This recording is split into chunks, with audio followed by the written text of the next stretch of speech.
The Story Girl, Chapter 12, The Blue Chest of Rachel Ward.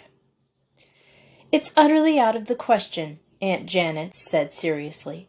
When Aunt Janet said seriously that anything was out of the question, it meant that she was thinking about it and would probably end up by doing it. If a thing really was out of the question, she merely laughed and refused to discuss it at all. The particular matter in or out of question that opening day of August was the project which Uncle Edward had recently mooted. Uncle Edward's youngest daughter was to be married, and Uncle Edward had written over urging Uncle Alec, Aunt Janet, and Aunt Olivia to go down to Halifax for a wedding and spend a week there. Uncle Alec and Aunt Olivia were eager to go, but Aunt Janet at first declared it was impossible. "How could we go away and leave the place at the mercy of all these young ones?" she demanded. "We'd come home, and they would be sick, and the house would be burned down." "Not a bit of fear of it," scoffed Uncle Roger. "Felicity is a good housekeeper, as good as you, and I shall be here to look after them all, and keep them from burning the house down. You've been promising Edward for years to visit him, and you'll never have a better chance. The haying is over and the harvest isn't on, and Alec needs a change. He isn't looking well at all." I think it was Uncle Roger's last argument which convinced Aunt Janet. In the end, she decided to go. Uncle Roger's house was to be closed, and he and Peter and the Story Girl were to take up their abode with us. We were all delighted. Felicity especially seemed to be in seventh heaven.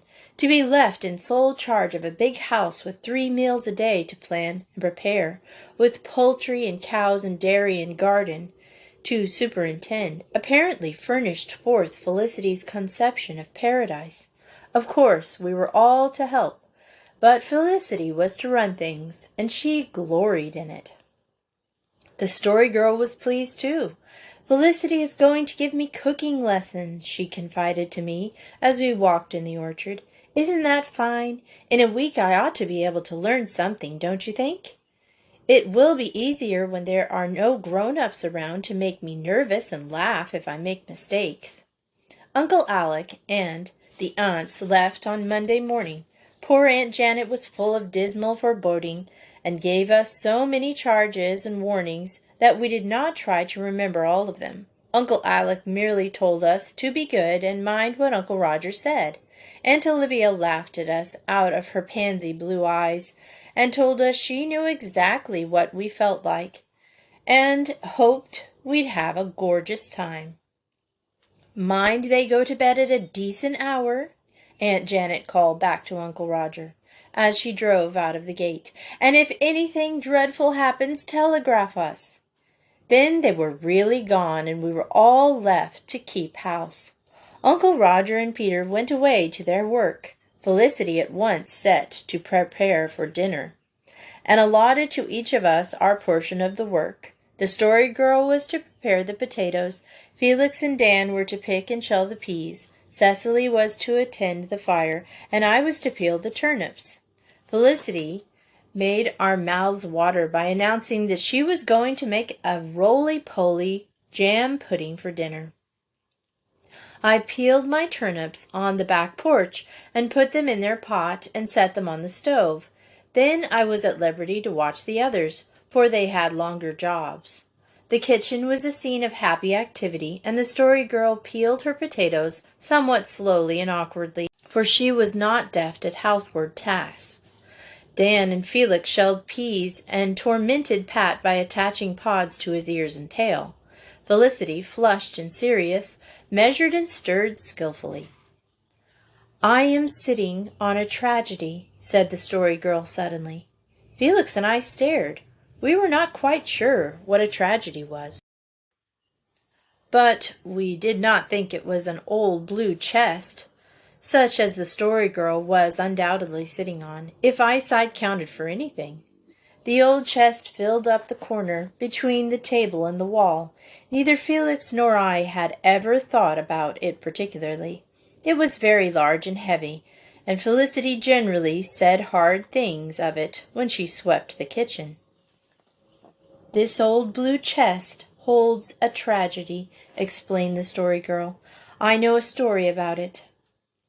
Cousin Rachel Ward's wedding things are all in that old chest," said Felicity. "Who was Cousin Rachel Ward, and why were her wedding things shut up in the old blue chest in Uncle Alec's kitchen?" We demanded the tale instantly. The Story Girl told it to us as she peeled her potatoes. Perhaps the potatoes suffered. Felicity declared the eyes were not properly done at all, but the story did not. "It is a sad story," said the Story Girl, "and it happened 50 years ago, when Grandfather and Grandmother King were quite young. Grandmother's cousin Rachel Ward came to spend a winter with them. She belonged to Montreal, and she was an orphan too, just like the family ghost. I have never heard what she looked like, but she must have been beautiful, of course." "Mother says she was awful sentimental and romantic," interjected Felicity. "Well, anyway, she met Will Montague that winter. He was handsome, everybody says so." "And an awful flirt," said Felicity. "Felicity, I wish you wouldn't interrupt. It spoils the effect." "What would you feel like if I went and kept stirring things that didn't belong to it into that pudding?" "I feel just the same way." "Well, Will Montague fell in love with Rachel Ward, and she with him, and it was all arranged that they were to be married from here in the spring. Poor Rachel was so happy that winter. She made all her wedding things with her own hands. Girls did then, you know, for there was no such thing as a sewing machine. Well, at last in April the wedding came.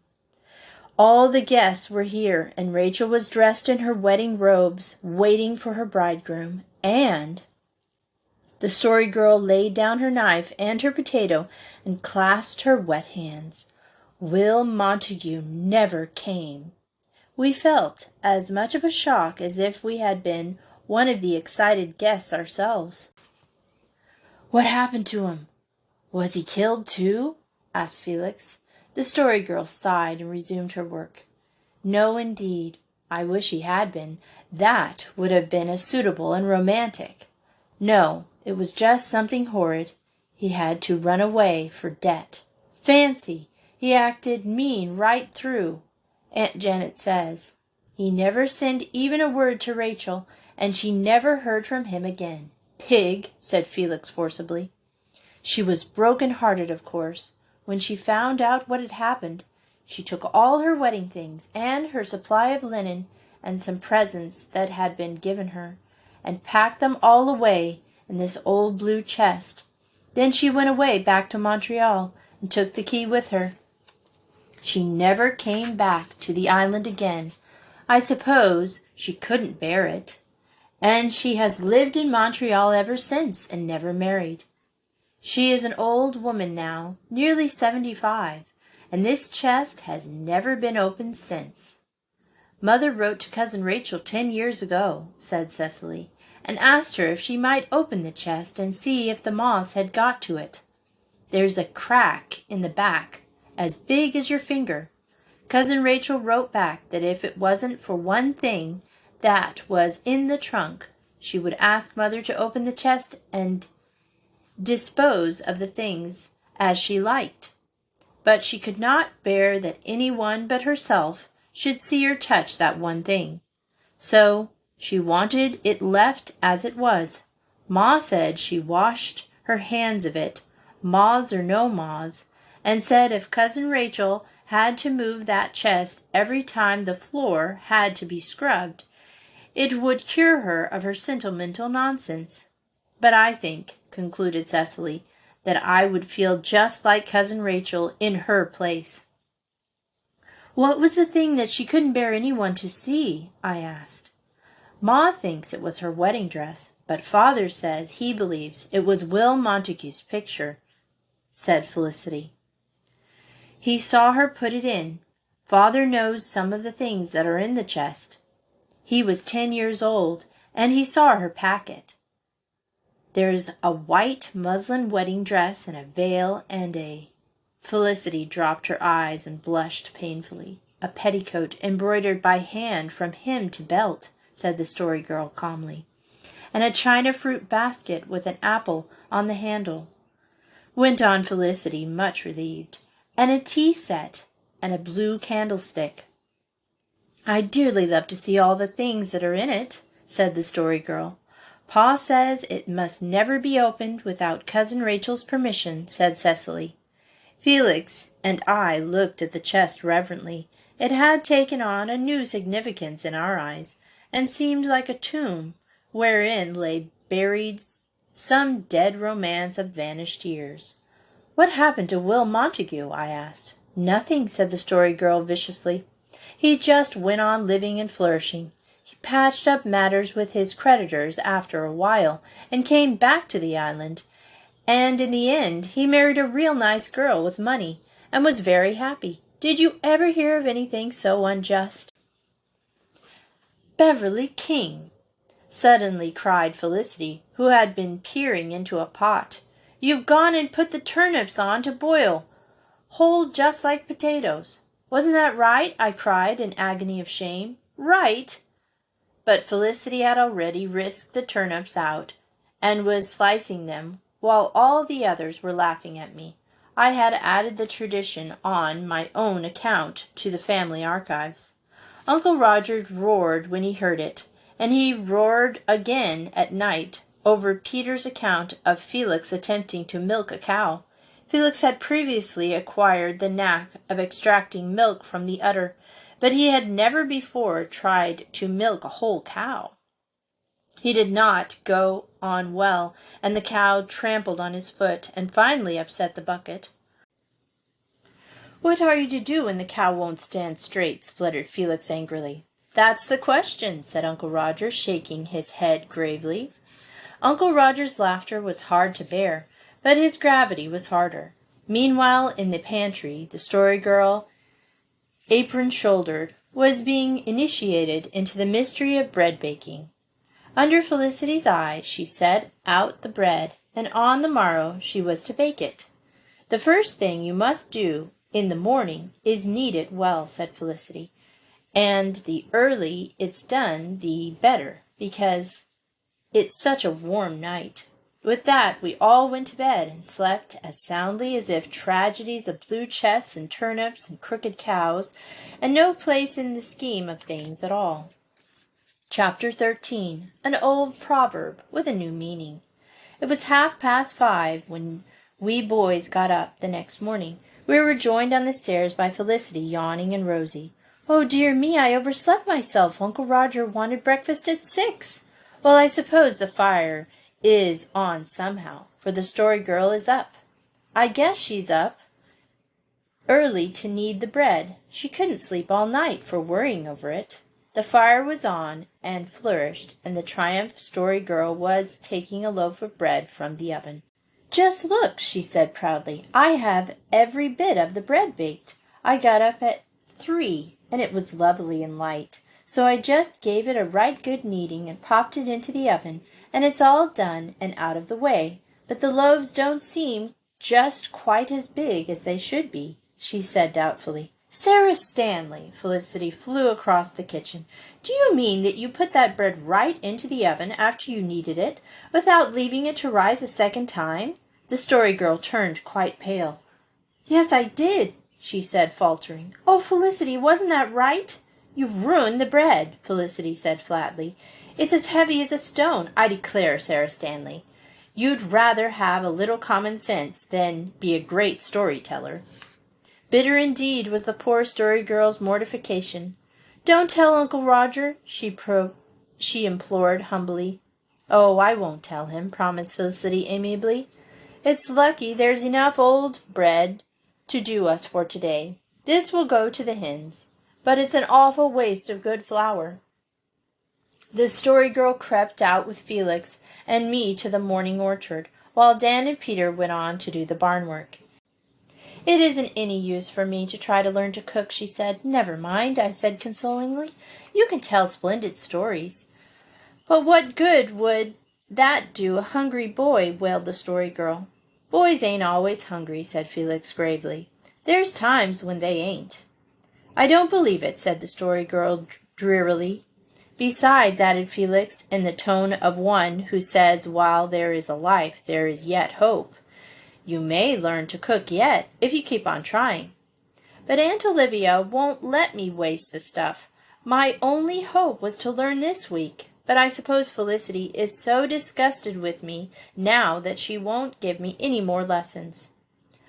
I don't care, said Felix. I like you better than Felicity, even if you can't cook. There's lots of folks can make bread, but there isn't many who can tell a story like you. But there's better to be useful than just interesting, sighed the Story Girl bitterly. And Felicity, who was useful, would, in her secret soul, have given anything to be interesting, which is the way of human nature. Company descended on us that afternoon. First came Aunt Janet's sister, Mrs. Patterson, with a daughter of 16 years and a son of 2. They were followed by a buggy load of Markdale people. And, finally, Mrs. Elder Fruin and her sister from Vancouver, with 2 small daughters of the latter, arrived. It never rains but it pours, said Uncle Roger, as he went out to take their horse. But Felicity's foot was on her native heath. She had been baking all the afternoon, and with the pantry well stocked with biscuits, cookies, cakes, and pies, she cared not if all of Carlisle came to tea. Cecily set the table, and the Story Girl waited on it, and washed all the dishes afterwards. But all the blushing honors fell to Felicity, who received so many compliments that her airs were quite unbearable for the rest of the week. She presided at the head of the table with as much grace and dignity as if she had been 5 times 12 years old, and seemed to know by instinct just who took sugar and who took not. And she was flushed with excitement and pleasure, and was so pretty that I could hardly eat for looking at her, which is the highest compliment in a boy's power to pay. The Story Girl, on the contrary, was under eclipse. She was pale and lustreless from her disturbed night and early rising, and no opportunity offered to tell a melting tale. Nobody took any notice of her. It was Felicity's day. After tea, Mrs. Fruin and her sister wished to visit their father's grave in Carlisle churchyard. It appeared that everybody wanted to go with them, but it was evident that somebody must stay home with Jimmy Patterson, who had just fallen sound asleep on the kitchen sofa. Dan finally volunteered to look after him. He had a new Hinty book which he wanted to finish, and that, he said, was better fun than a walk to the graveyard. I think we'll be back before he wakes, said Mrs. Patterson, and anyhow, he's a very good one, and won't give you any trouble. Don't let him go outside, though. He has a cold now. We went away, leaving Dan sitting on the door still reading his book, and Jimmy P. snoozing blissfully on the sofa. When we returned, Felix and the girls and I were ahead of the others. Dan was still sitting in precisely the same place and attitude, but there was no Jimmy in sight. "Dan, where's the baby?" cried Felicity. Dan looked round. His jaw fell in blank amazement.